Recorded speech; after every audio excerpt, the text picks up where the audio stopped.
반도체로 사상 최대 이익을 냈다는 뉴스 다들 보셨을 겁니다. 삼성전자와 SK하이닉스가 분기마다 기록을 갈아치우고 있습니다. 전 세계 디램 매출은 1년 만에 80% 가까이 폭증했습니다. 누가 봐도 한국 반도체의 전성기입니다. 그런데 바로 그 전성기의 한복판에서 이상한 일이 벌어지고 있습니다. 돈은 역대급으로 버는데 시장 영토는 조용히 깎여 나가고 있습니다. 한때 77%를 넘었던 한국의 디램 점유율이 지금은 67% 안팎까지 내려왔습니다. 도대체 사상 최대 호황의 한가운데에서 무슨 일이 벌어지고 있는 걸까요? 먼저 이 호황의 정체부터 정확히 들여다봐야 합니다.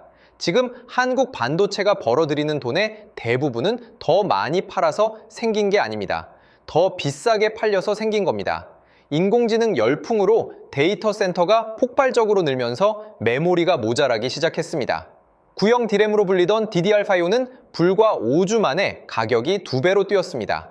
품귀가 가격을 끌어올리고 그 가격이 실적을 끌어올린 구조입니다. 마치 같은 물건을 예전보다 적게 팔고도 값이 뛰어 매출이 불어난 가게와 같습니다.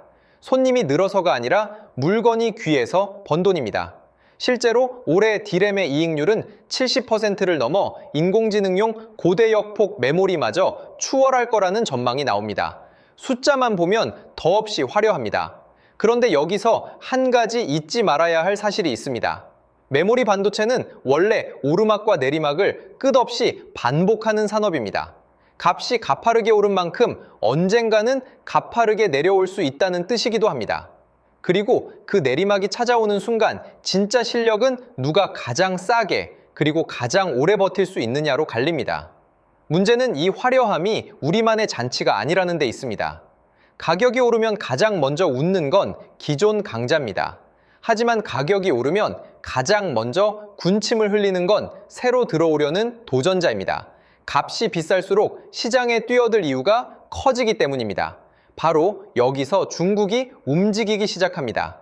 많은 분들이 이렇게 생각하실 겁니다. 그래도 중국은 미국의 제재에 막혀 첨단 반도체를 못 만들지 않느냐고 말입니다. 절반은 맞고 절반은 틀립니다.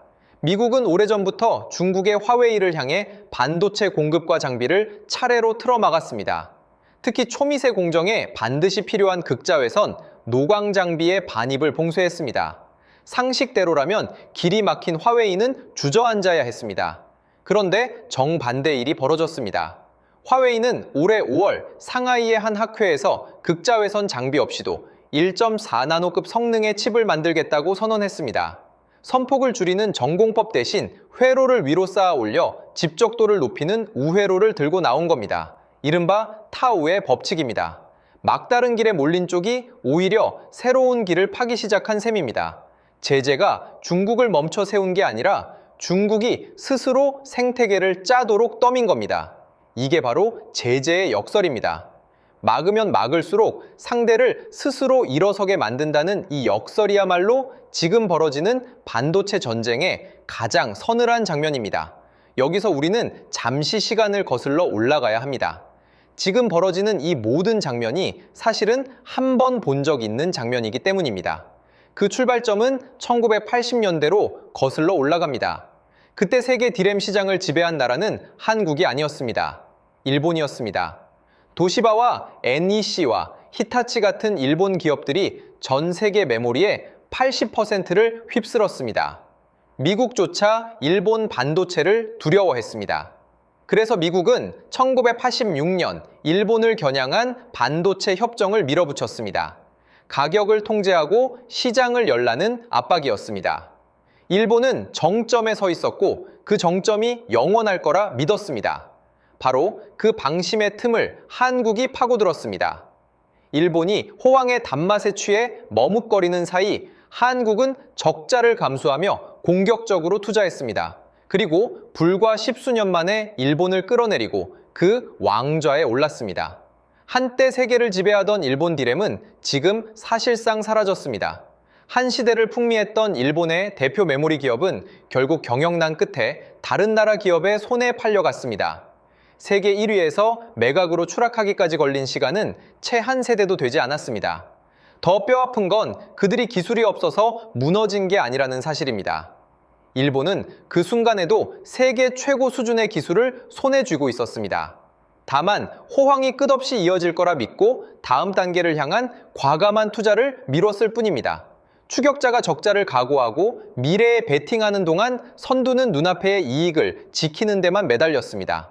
영원할 것 같던 격차는 그렇게 한순간에 뒤집혔습니다. 자, 그렇다면 질문을 바꿔보겠습니다. 지금 사상 최대 호황에 취해 있는 한국은 그때의 일본과 무엇이 다를까요? 우리를 끌어내리려는 도전자가 한국이 아니라 중국이라는 점만 빼면 그림이 닮아 있습니다. 그럼 지금 중국의 추격은 실제로 어디까지 와 있을까요? 숫자로 확인해 보겠습니다. 중국 최대 디램 기업인 창신 메모리의 세계 점유율은 지난해 2분기 약 4%에 불과했습니다. 그런데 같은 해 4분기에는 약 7.7%로 2배 가까이 뛰었습니다. 단 2분기 만에 벌어진 일입니다. 올해 1분기 이 회사의 매출은 1년 전보다 무려 700% 폭증했습니다. 7배 늘어난 게 아니라 700% 늘어난 겁니다. 이제 창신 메모리는 중국 1위를 넘어 세계 4위 디램 기업에 올라섰습니다. 게다가 이 회사는 최근 상하이 증시 상장으로 우리 돈 약 6조 원에 이르는 실탄을 끌어모았습니다. 그 돈은 고스란히 새 공장과 차세대 디램 개발에 쏟아부어질 예정입니다. 추격은 디램 한 곳에서만 벌어지는 게 아닙니다. 데이터를 저장하는 낸드 시장에서도 한때 60%에 육박하던 한국의 점유율이 50% 안팎까지 밀렸고 그 빈자리 역시 중국이 빠르게 채워가고 있습니다. 위탁 생산 분야에서는 격차가 더 뼈아픕니다. 다른 회사의 설계를 대신 만들어주는 파운드리 시장에서 삼성의 점유율은 어느새 한 자릿수까지 쪼그라들었습니다. 게다가 중국 정부는 자국 기업의 칩을 우선 쓰도록 사실상 등을 떠밀고 있습니다. 성능이 조금 떨어져도 일단 국산을 쓰라는 이른바 애국 소비입니다. 14억 인구의 거대한 내수 시장 자체가 중국 반도체에게는 마음껏 실력을 키우는 연습장이자 든든한 첫 고객인 셈입니다. 같은 기간 한국이 잃은 점유율의 빈자리를 정확히 이 중국 기업들이 메우고 있습니다. 우리가 호황을 즐기는 동안 사다리 아래 칸이 빠르게 채워지고 있는 겁니다. 물론 이렇게 반박하실 수 있습니다. 중국이 양으로 밀어붙여도 기술 격차는 여전하지 않냐고 말입니다. 맞습니다. 아직은 그렇습니다. 화웨이가 회로를 쌓아 올리는 방식은 바닥에 깔린 칩 자체가 여전히 한 세대 뒤처진 수준이라는 한계를 안고 있습니다. 게다가 위로 쌓을수록 열이 갇혀 빠져나가지 못하는 발열 문제가 발목을 잡습니다. 전문가들도 이 기술의 상당수는 대량 생산의 벽을 넘지 못할 거라고 봅니다. 그러나 핵심은 여기 있습니다. 그 수많은 시도 가운데 단 몇 개라도 살아남으면 그건 우리를 위협하는 진짜 무기가 됩니다. 기술이 부족한 도전자가 양으로 밀어붙이며 버티는 동안 격차는 조금씩 좁혀집니다.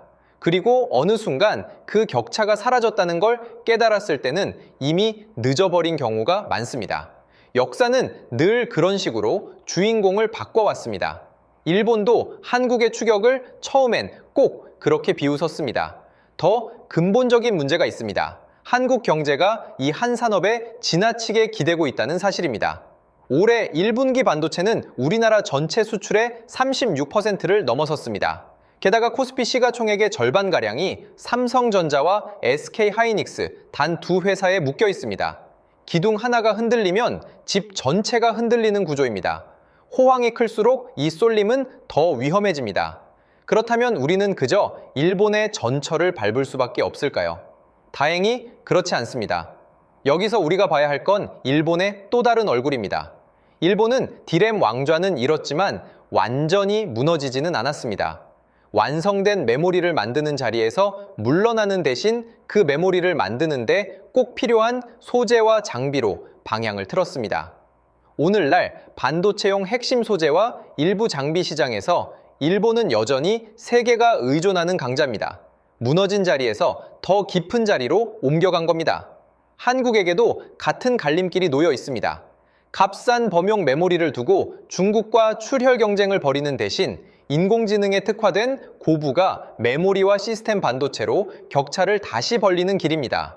다만 이건 일본의 사례일 뿐 한국이 똑같이 따라하면 된다는 단순한 정답은 아닙니다. 일본의 전환에도 잃어버린 일자리와 산업 공동화라는 그늘이 분명히 있었습니다. 완벽한 모델은 없습니다. 게다가 한국은 일본보다 인구도 적고 기댈 내수 시장도 좁습니다. 비빌 언덕이 그만큼 작다는 뜻입니다. 그래서 더더욱 한 발 먼저 움직여야 합니다. 중요한 건 정점에 섰을 때 다음 자리를 미리 파두는 결단입니다. 이제 이 이야기를 남의 회사, 남의 나라 이야기로 흘려보내면 안 되는 이유를 말씀드리겠습니다. 앞서 말씀드렸듯 코스피 시총의 절반이 이 두 회사입니다. 다시 말해 여러분의 연금과 펀드 그리고 퇴직계좌 상당 부분이 이미 한국 반도체의 운명에 함께 묶여 있습니다. 이건 투자자만의 문제가 아니라 우리 모두의 자산 문제입니다. 반도체가 흔들리면 그 충격은 주가에서 멈추지 않습니다. 협력업체의 일자리와 지역 경제 그리고 나라 전체의 세금 수입까지 줄줄이 영향을 받습니다. 그래서 오늘부터 책상 위에 올려둘 5개의 점검 지표를 제안합니다. 첫째, 디램 현물 가격이 계속 오르는지 아니면 꺾이는지. 둘째, 창신 메모리의 세계 점유율이 어디까지 올라오는지. 셋째, 한국의 고대역폭 메모리 기술 격차가 그대로 유지되는지. 넷째, 삼성전자의 비메모리 부문이 흑자로 돌아서는지. 다섯째, 반도체가 전체 수출에서 차지하는 비중이 더 커지는지.